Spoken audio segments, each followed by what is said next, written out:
$২,০০০ stimulus check নিয়ে আবারও আলোচনায় ডোনাল্ড ট্রাম্প। আগে প্রতিশ্রুতির ইঙ্গিত দিলেও এখন বলছেন চূড়ান্ত সিদ্ধান্ত হয়নি। এনবিসি নিউজকে দেওয়া সাক্ষাৎকারে তিনি জানান, বিষয়টি এখনও বিবেচনায় আছে। ফলে ২০২৬ সালের সম্ভাব্য চেক নিয়ে অনিশ্চয়তা কাটেনি। সাম্প্রতিক সময়ে যুক্তরাষ্ট্রে $২,০০০ স্টিমুলাস চেক নিয়ে নতুন করে আলোচনা শুরু হয়েছে। প্রেসিডেন্ট ডোনাল্ড ট্রাম্প নভেম্বর ২০২৫-এ নিজের সামাজিক মাধ্যম পোস্টে জানিয়েছিলেন, আমেরিকার ট্যারিফ থেকে আয় করা অর্থের একটি অংশ সাধারণ মানুষের মাঝে ডিভিডেন্ড হিসেবে বিতরণ করা হতে পারে। তার ভাষ্য অনুযায়ী প্রত্যেক যোগ্য প্রাপ্তবয়স্ক নাগরিক অন্তত $২,০০০ পেতে পারেন, তবে উচ্চ আয়ের ব্যক্তিরা এই সুবিধার বাইরে থাকতে পারেন।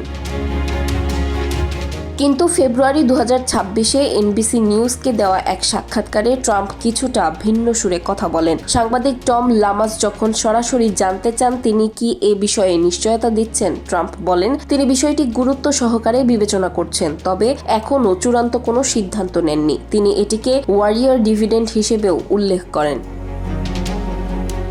অন্যদিকে হোয়াইট হাউসের মুখপাত্র ক্যারোলিন লেভিট আগেই বলেছিলেন, প্রশাসন এই চেক পাঠাতে প্রতিশ্রুতিবদ্ধ এবং আইনি উপায় খুঁজছে। তবে অনেক কর্মকর্তা মনে করছেন এমন অর্থ বিতরণে কংগ্রেসের অনুমোদন প্রয়োজন হতে পারে। যদিও ট্রাম্প দাবি করেছেন তার মতে হয়তো সেই অনুমোদন ছাড়াও এটি সম্ভব। সম্ভাব্য সময় হিসেবে ২০২৬ সালের শেষের দিকের কথা বলা হয়েছে। মধ্যম আয়ের পরিবারগুলো যাদের বার্ষিক আয় নির্দিষ্ট সীমার মধ্যে এই সুবিধা পেতে পারে বলে ধারণা করা হচ্ছে। সব মিলিয়ে $২,০০০ স্টিমুলাস চেক এখনও নিশ্চিত নয়। সিদ্ধান্ত চূড়ান্ত না হওয়া পর্যন্ত সাধারণ মানুষকে অপেক্ষা করতেই হবে।